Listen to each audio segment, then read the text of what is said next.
Okay. Okie dokie. Hello. Hi. I'm Shandi. And I'm Kylie. And this is Seance with My Siblings. Third Man Phenomenon edition. Welcome to the seance. Ooh.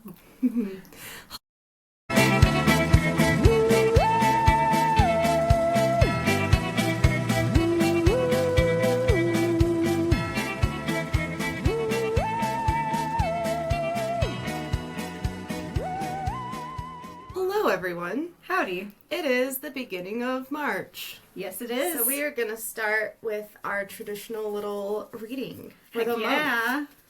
Okay, March ready? reading. I'm ready. Should we pull at the same time? Should we? Ooh, let's do it. Let's do All it. right. Let's focus our intentions on what we need to know For March. I really think it's this one. Oh, God. Love. Ew.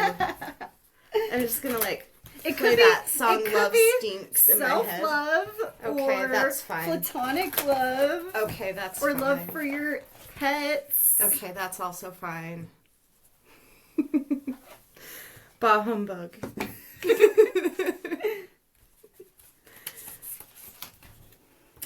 Ooh, bravery. Oh, Sekhmet. Ooh, I love her. All right, this deck is the Wisdom of the Elders Oracle. I turned right to her page. Sorry. That's always so wild. Interrupt you, but Because she's clear, like, on page 72. 72. It's not like she's just in the beginning. Okay. All right. Number 4, the Eagle, Love, Marilyn. If you're watching on YouTube, you can see the card. It's beautiful. It is. To feel and experience true love is to know the Creator. Oh, now I'm going to cry.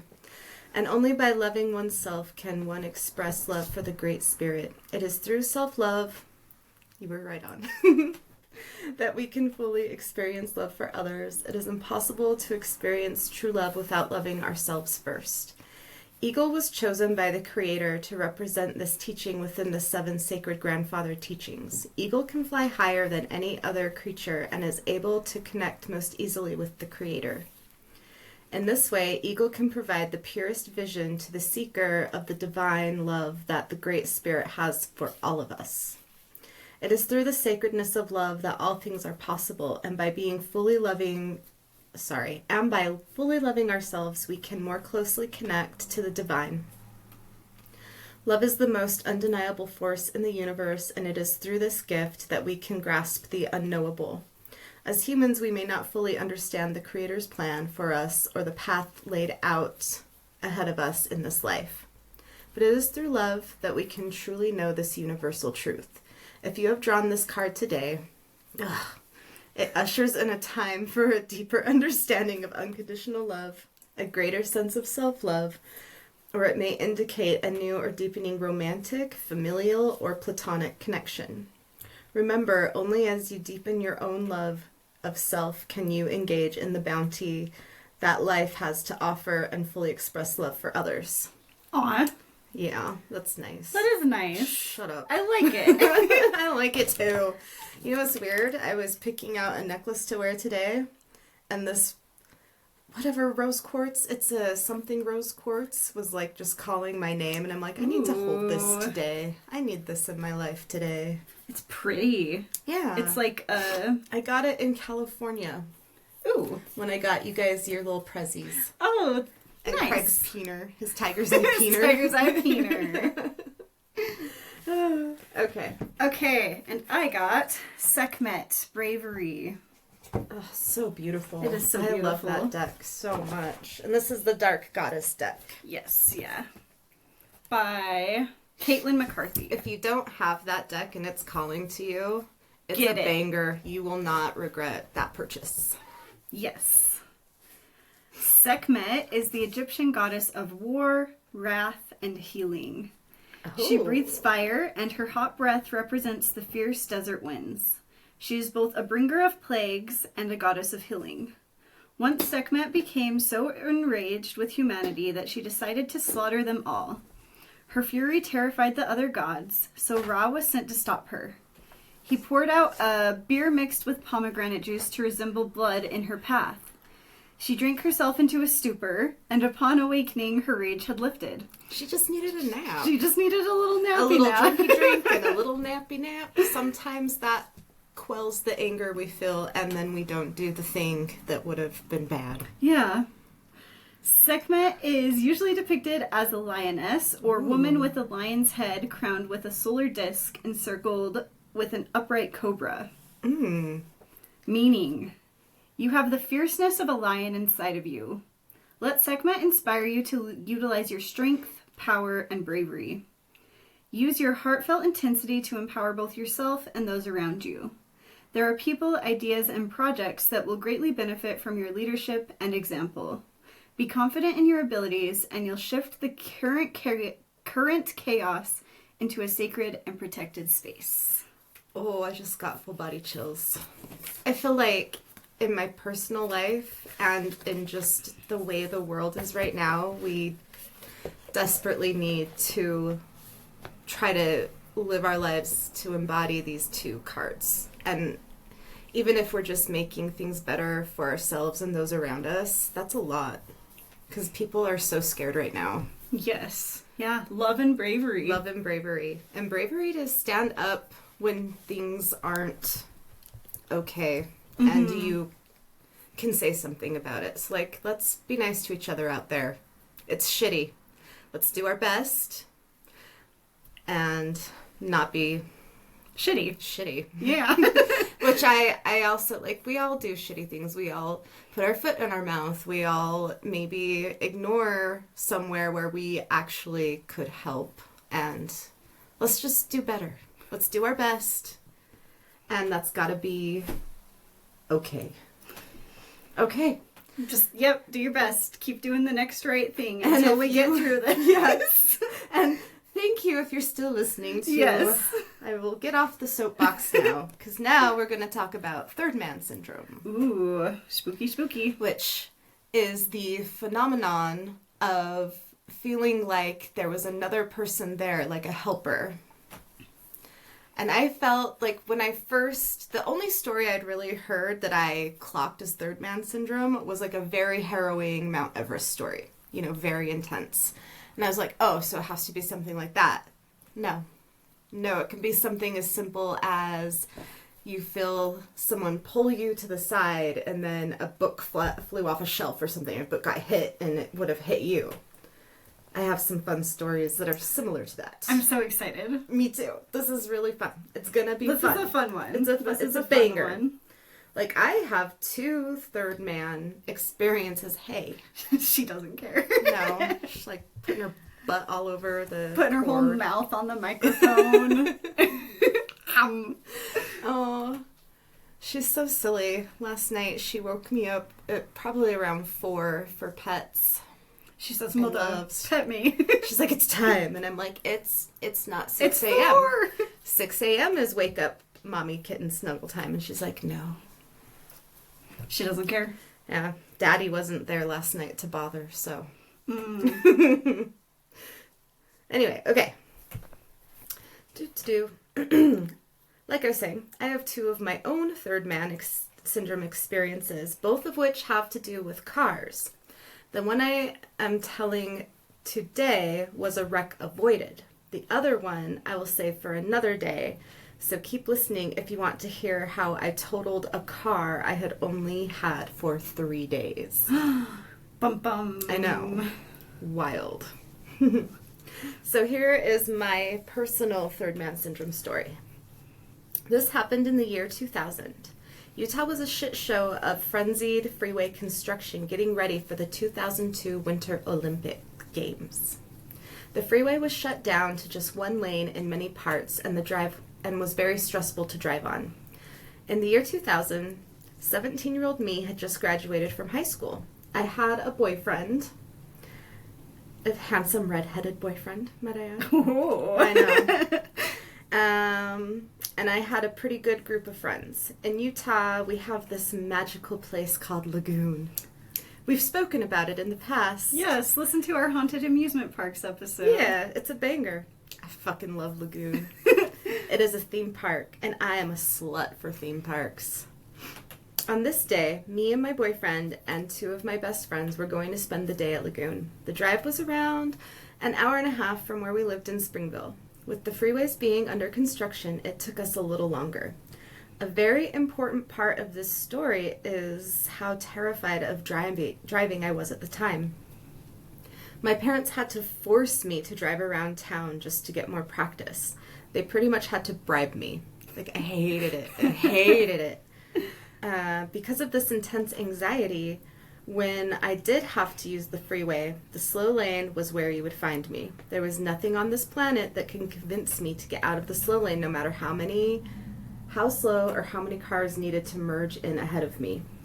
Our drive to Lagoon was pretty okay, especially when we got past the shit show of Utah County and got outside of the major Salt Lake City area. That just had the usual city freeway traffic. The highway was empty except for my gold little Geoprism Betty and a white work truck that had metal scaffolding that held equipment attached to the bed. This truck also had a huge, heavy commercial work ladder strapped onto the top of the scaffolding. Marilyn. Okay, here is the juicy, spooky part. Ooh. Driving behind this work truck, minding my own business, the disembodied voice of a man whispers into my left ear, "Hey, get over into the other lane." Ooh. Thinking I was losing my bananas, because I could feel the breath. Like, this was like someone was next to me, not just a voice in my head. Like, physically outside, whispering in my ear.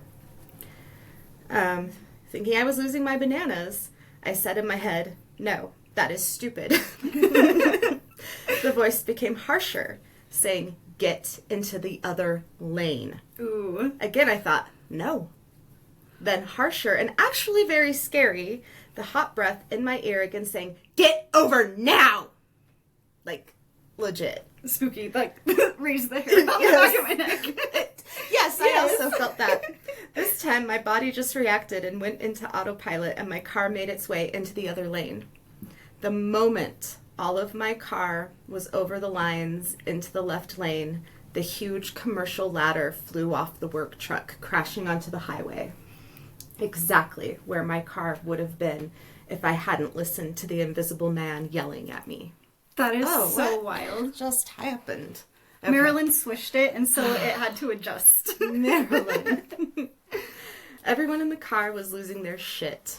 Obviously. It was very scary. This was a huge ladder, and the way it hit the freeway was loud and jarring. The truck got off the freeway onto the shoulder, and I just kept going. At this point, we were around 20 minutes from Lagoon, and we all wanted to be out of the car. So I just sucked it up and got us to our destination as fast as possible. Fair. Yeah. That's fair. When we got to the parking lot, we were still all pretty shaken and took some time to talk about what happened. It was at this point that I told everyone what made me change lanes. None of us really had any ideas about who or what the voice could have been. The only thing one of my friends said was, "Maybe it was the Holy Ghost, and we were saved because maybe you are supposed to have a son who is going to be important." No, legit, that is what my friend said. You don't matter, but your son does. You will one day bear the fruit of the Lord, and a righteous son will be important. But you're just Shandi. You're fine. Yeah. But you're not important. I do love your sons, though. Oh, I know. They're such good boys. They are. Zan came and had dinner with me on Friday. He's so handsome and kind and funny. We had the best talk. I love you, Zan. Slay. I know Xander. You don't listen to this. But he's still proud of us. He said so. Thanks, Zan. Yeah. Okay. Now looking back, now I look back and laugh at this. It was such a warped way of thinking about gender roles and a woman's place. Yuck. But at that time, it was just more annoying. So I just agreed with her. You're like, yeah, I was sure. like, sure. Yep. So yeah, it was so scary. Like, I think we were shook the rest of the day. It kind of dampened our fun at Lagoon. Yeah. Because it was such a big industrial ladder, and the way it would have hit, I just imagine it crushing the top. And we're going freeway speeds. It's not like the truck was slowly meandering down the freeway. Yeah, like 80, Yeah. 75, 80, Yeah. depending on where you are on the freeway. Uh-huh. And they were probably 2 car lengths ahead of us, but it either would have, like, came crashing through my windshield. Like, it would have been some Final Destination shit. Yes, and that's what I imagine in my head. Seriously, like that log in the wood. Uh-huh. It would have been possibly something like that. It was wild. I'm glad you're alive. Oh, same, girl. I always think, like, what if a different version, we died? That's something else we should talk about, because actually while I was alternate reading for these, timelines. there were things like, I swear we died that day and jumped into a different timeline. I've had those thoughts multiple times. I bet we all have. Let us know if you have those stories. Send them to seancewithmysiblings@gmail.com. Yes! Or DM us on wherever and on send wherever. them to us. We're everywhere. We're everywhere. We're in your room right now. We're behind you. Oh, God. Okay. Now for some tells from a compilation on BuzzFeed. Slay. An article. 24 first-hand accounts of people who experienced it and lived to tell the tale. There's Spooky, and then there's I'm Literally Questioning the Fabric of Reality by Angelica Martinez. And don't worry, we're not reading all 24. If your, like, butt is clenching, like, that's way too much Shandi. we aren't going to do them all. Okay. I was 5 years old and in the back seat of the car while my mom was driving home from the store. I was so tired, so I rested my head against the car door and fell asleep. Suddenly, I heard someone scream my name and yell at me to wake up.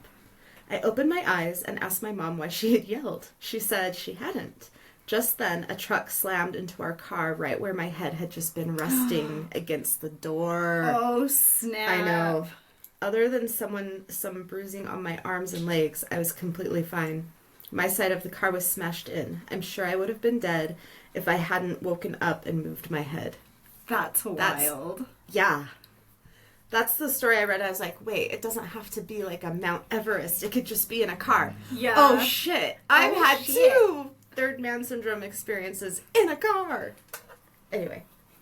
Because driving is scary, that's why. It's so normalized that we forget that it's so dangerous. It is so dangerous. Mm-hmm. Public transportation. We don't have any of that down here, but... we need it. Yeah. Okay. When my oldest son was 4... Oh, that was by Jessica from Pittsburgh, that first one. Hi, Jessica from Pittsburgh, if you ever hear this. We're glad you're alive.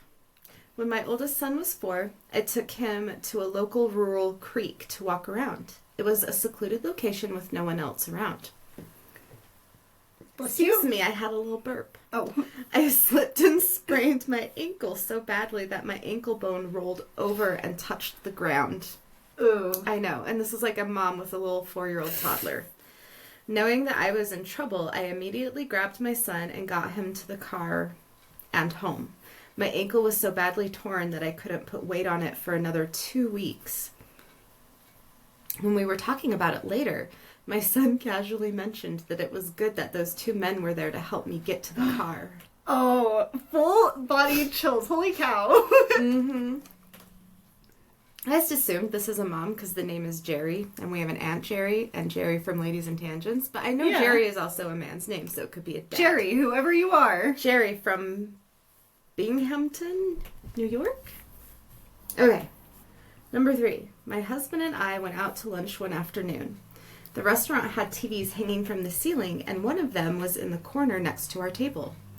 As soon as we sat down, I kept hearing a voice telling me to go to the bathroom. At first, I ignored it. I didn't need to go to the bathroom. But it was so persistent that I decided just to go and wash my hands. I was in the bathroom for about 30 seconds when I heard a huge crash. Oh, shit. I know. When I went back out to the dining room, I realized that the TV above our table had fallen and landed on top of the chair I had been sitting in. Dude. Thank God I listened to that voice. And that's wild. That is wild. I would have shat. I would have been like, I need to go right back into that bathroom. Yep. Hold up. BRB. And that was from Christina from Savannah, Georgia. Okay. I was taking a short cuss. A short cuss? A short cuss. What counts as a short cuss? Feck. I don't know. Gosh dang it. Darn. Okay. Those are Flanders cusses. Okay. A short cut across a frozen reservoir on the way to a friend's house. Suddenly, the ice cracked and I started to fall through.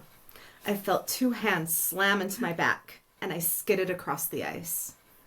I was soaking wet when I arrived at my friend's house, cold and shivering. I told him the story as I changed into some of his clothes so we could throw mine into the dryer. My friend turned white and his eyes were bugging out of his head. He guided me to the bathroom so I could look in the mirror. I saw what disturbed him. There were 2 hand-shaped bruises forming on my back. No. Yes. Holy cow. Ooh, I've got chills. Same, girl. Every single one of these stories, I was like... 40 plus years later, I still get chills thinking about it. Fair. Mm-hmm. That's bananas. Like that, you physically were pushed. It wasn't just someone like, maybe go. Maybe move. They're there. No, my eyes are watering. I know. And I have an eyelash in my eye. Okay. Okay. Oh, sorry. I'm snotty. My allergies are in like full... How dare you have allergies? The struggle is real. You're not allowed. I wish. Can you just tell my body to Just stop reacting to everything? Don't do it. In 1981, the year prior to my birth, my parents took me to New York to see a couple of Broadway plays. One day, we were walking down a very busy street, and I walked behind my dad's wheelchair so I didn't get crushed. Smart. Being a curious kid in a big city, I fell further and further behind my parents. Uh-oh. Ruh-roh. Remember, this is 1981. The parents give no fucks. If you fall behind, that's on you. This is one of those, do you know where your kids are at ads were playing? It's 10 p.m. Do you know where your kids are? Yeah, it's 10 p.m. They better fucking be in my house, in their room, or at a trusted friend's house. Duh. Duh. The street lights came on forever ago. Their asses better be in here. Anyway, sorry. Tangent. We're the queens of tangents. We're easily distracted. The ADHD is ADHDing. Okay. I fell further and further behind my parents. I was standing near the curb, and suddenly, a big 70s Cadillac. I just think like a big pimp Cadillac, you know? Pulled over. A man in the back seat opened the door and grabbed my arm. At the same time, I felt and saw a man in a tan suit reach around my chest and pull me back. Hard. Ooh. The man in the car slammed the door and the car peeled out of there. I turned around looking for the man in the tan suit, but there wasn't anyone there. Oh, shit. Guardian angels have to work overtime sometimes. They're putting in the hours. They are. Okay. The area around me was empty because everybody was surprised at what had just happened. I asked, "Where is the man in the tan suit?" And the people around me said, "We didn't see any man. It just looked like you pulled your arm away." Then my parents came running back to get me. Oh, shit. Again, I still have no idea what happened, but my arms were both sore the next day in all 3 places where I was grabbed, pulled. And this is from Kel from NC Mountains. North Carolina mountains. Mm-hmm. Yeah, and that's all I got. Nice. Yeah. Speaking of allergies, like going back to 5 minutes ago, I had my very first food allergy reaction at work the other day. Oh, scary. Yeah. My arms like broke out in hives. They're still a little bit like What bumpy. did you eat? One of my students brought empanadas from somewhere that I had never eaten. And I'm wondering if they put like a spice in there or something that I've never been exposed to somehow, and it just... Or you've magically become allergic to it. Maybe. But my tongue was like tingling, and I Oh, like that's not turned to good. the other instructor that was in the lab, and I'm like, Krista, my tongue is tingling. And she's like, I'm gonna go find some Benadryl. And she went and found some Benadryl. I took then 2. How did you drive home? Benadryl does not affect me. Oh. I think it's literally the ADHD. Oh, well, it will put me into a coma. I took 2 and I was fine. Oh, good. I finished working the rest of the day. My tongue stopped tingling and my arms stopped swelling. Are you going to go get tested for food allergies? I should go get tested. I think so. That's a pretty allergies. Serious reaction. Yeah. I've never had that happen before, and I've eaten plenty of empanadas in my day. It has to be something specific to that spice, or you can... Or I've developed an allergy. Mm-hmm. But it was bananas. That is bananas. I'm glad you're okay. Yeah. And I was like, somebody has to have an EpiPen if this gets worse. Well, luckily we're up north, closer to a hospital. The Utah Valley is literally like up the road. So hopefully I would have survived and not been brain dead. Oh. I would have taken care of you. Thanks. Hopefully with a pillow. If I'm brain dead. If you're brain dead, girl, I'm not going to let you suffer.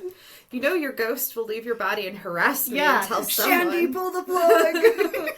Okay, but Mom and Dad really don't want that. Like, I'll go on then. Go bug them.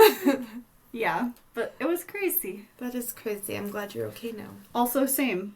Yeah. That'd be a shit way to die. That would be a shit way to die.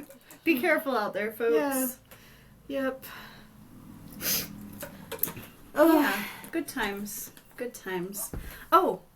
There's like a... Is it a backpack or a hoodie? It's a pair of Luke's basketball shorts on the ceiling fan?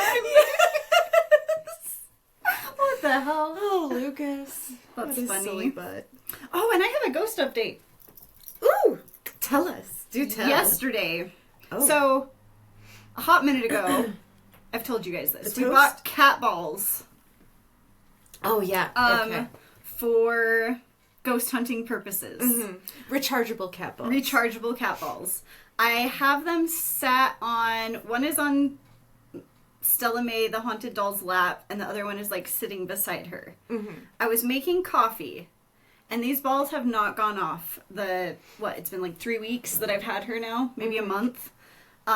For the first time, one of the balls started going off, and I whipped out my phone to, like, record, and I was like, oh my gosh, this cat ball just went off, and I made a little video for myself to commemorate. And then she shared it. It was great. Yes. You should make a TikTok. I should make a TikTok so the folks at home can see. Mm-hmm. But then, like, throughout the next, like, 30 minutes, the balls kept, like, alternating and going off. So it wasn't just the same ball the whole time. It was both of them. At different times. At different times. And every time I'd try to get my phone out to record again, it would either be too slow and the cat balls would come off, or, like, the camera wouldn't open and work. And so I pulled out my camera again and I was like, Stella Mae, if you're here, can you turn the cat balls on? And I, like, recorded for probably, like, 5 minutes just and she's waiting. like, no. And I was like, you're being a little trickster right now. You're thinking to yourself, nobody's ever gonna believe you. But yeah. She's so silly. She is silly. That was the first time she's played with the cat balls, and I think she was having a good time teasing me. I think she was too. I think it's so funny that Chantel's the one that got her, and she's like, yeah, no, I'm not about this haunted doll life. Yeah, she was not about that. I can't wait for her to come over when we record with all the dolls. Yeah, and on the one podcast we're gonna... Oh, yes. Yeah. The Spooky Shed. The Spooky Shed. Yeah. Pod. He doesn't like haunted dolls, so guess what we're bringing to the party? Haunted dolls. Get ready, Spooky Shed. Get ready, Spooky Shed. Go check them out if you have not already. Yeah, he's really good. Yeah. And Jaunty Haunts. He's got an accent. It does. I'm into it. And Jaunty Haunts. She's really good. I love her pod. She's is got a some lot like good us. Stories, yeah. And she has a lot of similar beliefs to us. I don't know that she's quite as witchy as we are. But she's definitely spooky. Yes. Yes. She's another spooky friend. Yes. On the Spooky Friend internet. On the Spooky Friend internet. Sorry. Okay. No, you don't have to be sorry. It was funny. Oh. Okay. Again, we got distracted. Let's talk about third man phenomena. Do. Dr. Stephanie Schwab, a renowned geobiologist and cave diver, experienced the third man phenomenon while trapped in a life-threatening situation in an underwater cave in the Bahamas. Hell Miss me no. with that shit. Absolutely not. Fuck that so hard. Fuck it so hard. But she enjoys it, and this is her Good story. for her. You know, someone has to. This is an excerpt from Third Man Factor by John Geiger? Geiger? Sorry, I don't know how to say your last name. Okay.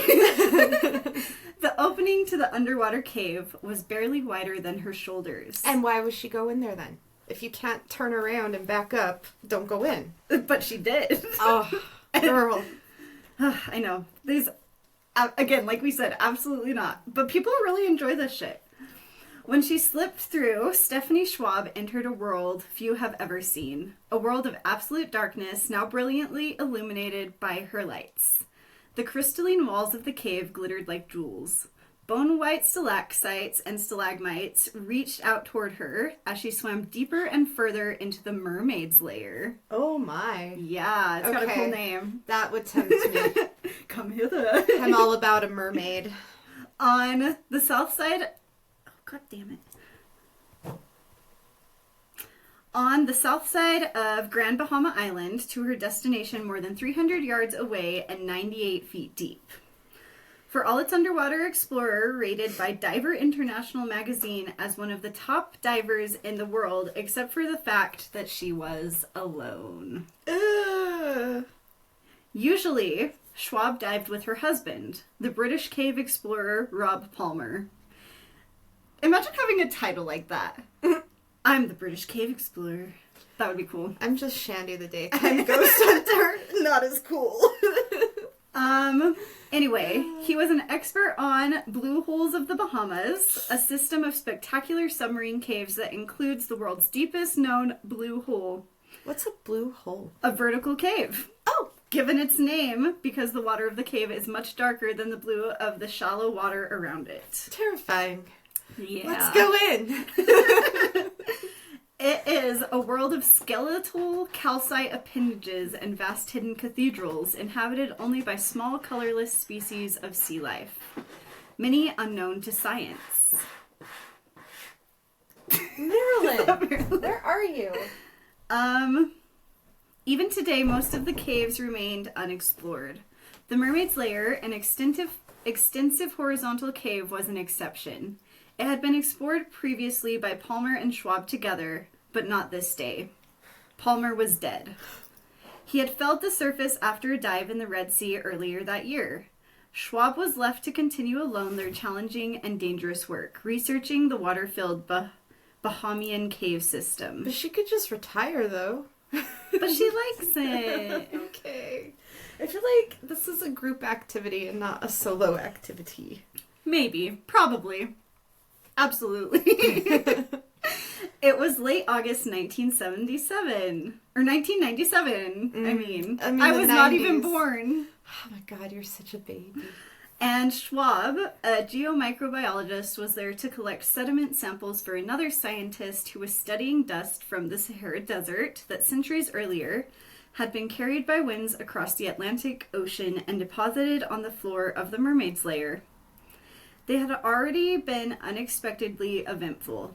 Oh, the day had already been unexpectedly eventful. When she was driving out to dive the site, Schwab had been forced to stop by a poisonwood tree that had been blown down by a storm the day before and was blocking the road. There's your sign. It took all of her strength to push it aside, and in the process, she suffered serious skin irritations from alkaloid in the sap. She decided to continue, however, and having reached her destination, climbed into scuba gear and began her dive, focused on collecting the samples and exiting quickly. Once she reached the floor of the cave, she spent half an hour diligently gathering the red dust samples. When she was finished, Schwab packed her equipment away and for the first time since she reached the spot, lifted her eyes. She suddenly realized she could not see her guideline. Scary. Scary. She searched for it, at first calmly, but then with increasing anxiety, but could not find it. Cave diving is technically challenging. Unlike other forms of diving, in an emergency, the diver cannot ascend directly to the surface, but often must swim horizontally, sometimes through a maze of narrow passages. The guideline is vital to get safely out of such complex submarine cave systems. It is literally a lifeline. Without it, a diver can quickly become disoriented, eventually run out of air, and be asphyxiated. That's terrifying. Yeah, not fun. I don't want not that great. at all. No, thank you.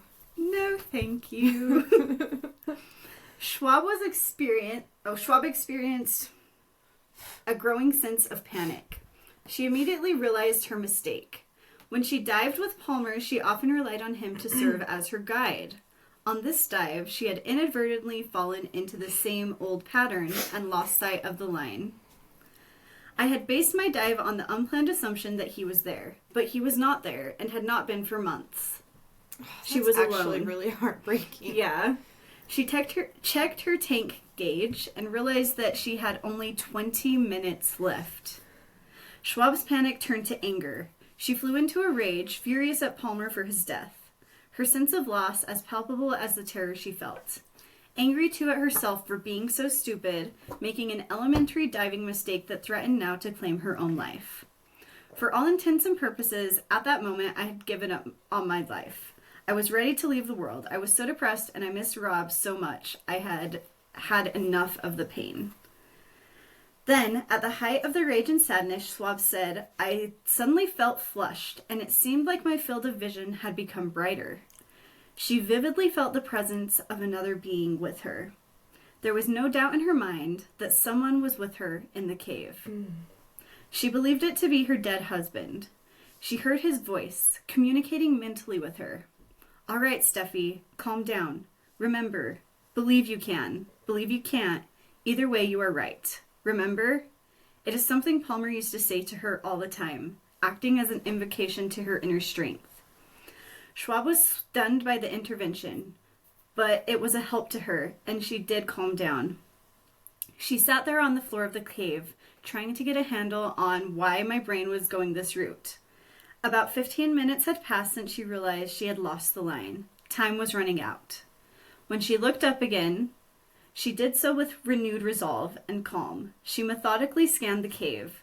She thought she saw the flash of a white line. Simultaneously, she felt as if the presence had gone. Schwab was alone again in the cave. She looked up once more to where she caught a glimpse of her guideline and saw it again. Schwab immediately swam up to the line and followed it out. Eventually, she saw the blue entrance where the light filtered into the cave. She thought to herself, today was not a good day to die. Oh. She felt as if she had been saved by a presence she was sure was her deceased husband. That's wild. I'm sure it was. I believe it was. I believe her. Absolutely. And yeah, that was from, I already said this, but The Third Man Factor by John Geiger. How would you say that? Geiger? Geiger? Yeah. And then this is a question posed on Reddit. Oh, the Reddit. The Reddit. Have you ever experienced the phenomenon of third man syndrome before? And if so, what was your experience? On r/high strangeness. Veritoast replied, yes, in my mountaineering days, a buddy and I decided to climb Mount Hood. My buddy couldn't make the summit, so I told him I'd meet him at the lodge. On my way down, whiteout conditions moved in, and I got turned around. Ended up going back down the wrong ridge. It cleared up a bit, and I thought I'd finally figured out where I was and started hiking in that direction. Absolutely wiped out. A few seconds later, I hear a shout. Turned and saw a guy standing off to my left about 80 yards away.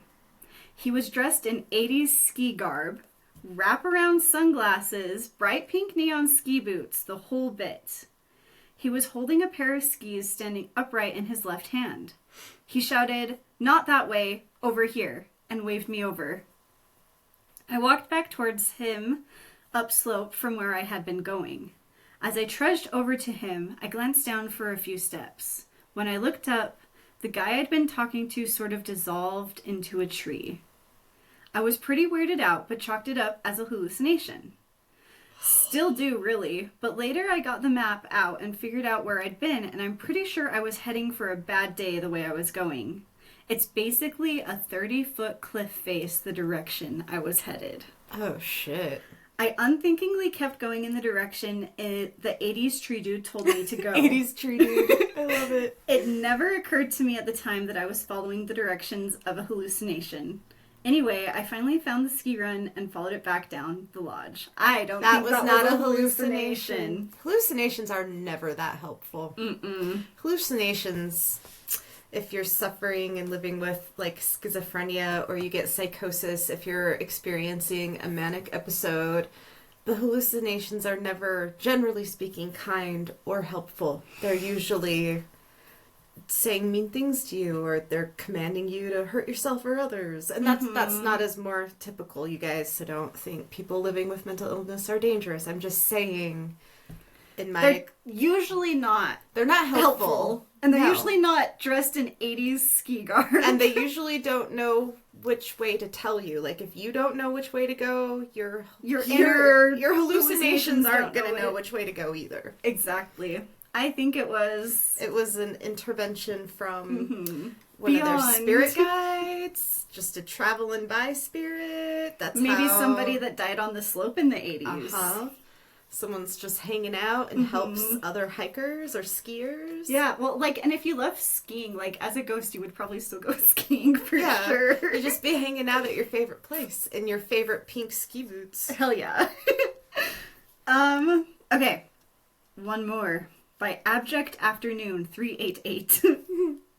When I was 17, my father and I went swimming in the North Carolina waters after a big storm. Needless to say, the rip current was vicious that morning. Despite being good swimmers, we both ended up out past the breakers in water way over our head and getting tired. Suddenly, out of nowhere, there was this guy in the water with us. The beach is never lifeguarded, and there was no one when we walked down that morning early. But there he was, muscle-bound, dark hair, like some dude from Baywatch. Ooh. And within what seemed like minutes, my father and I were standing on the shore, gasping for breath. We didn't talk about it for 2 days. He still won't talk about it to this day after 40 years later, but I know what happened in the water that day. That is wild. And he was 17. It's not like he was a little kid. Yeah. This is why I'm afraid to go into the ocean, like, past like my thighs. And I have never been fully submerged out in the ocean swimming. Do you want to know something crazy? Yes. When I went to France, our guide, like our tour guide that we were with the whole time, when we went to the beach, he was like, let's race out to the buoys. And we were all like, okay. No, it was a bad idea. Not. And we survived. We made it to the buoys and back. But I was like, Kylie, you are not even a good swimmer. What the fuck were you thinking? I'm glad you lived through it. Me too. Your guide isn't... That was a bad choice. He made a bad choice. Yeah. Good times. Good times. Good times. We're alive. Yay! No one died. Good soup. Oh, that's a thank goodness Baywatch Angel was on duty that day.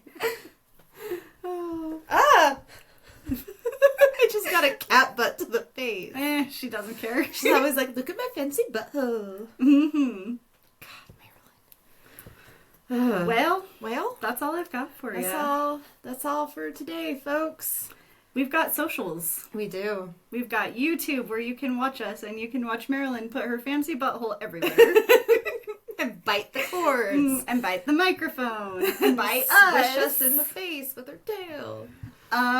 We have Instagram and TikTok and Tumblr and Facebook. All seance with my siblings. And you can send ghost stories to seancewithmysiblings@gmail.com. And you can send pictures of your own feral kitties to seancewithmysiblings@gmail.com. Yeah, if you also have a federal feral bedroom cat. A federal bedroom cat. No. Your government distributed bedroom cats. Through the Federal Cat Distribution Program. Send us a picture. Yeah. Anyway, we hope you had fun. Thank you so much for all your support and for listening to us. Bye-bye. Bye. Bye. Bye. Goodbye. Bye. Tune back in for Shandi's other story when If we we get around remember to it. next week, I will tell it real fast Next at the week. beginning. Okay, bye. Bye. Oh, Marilyn.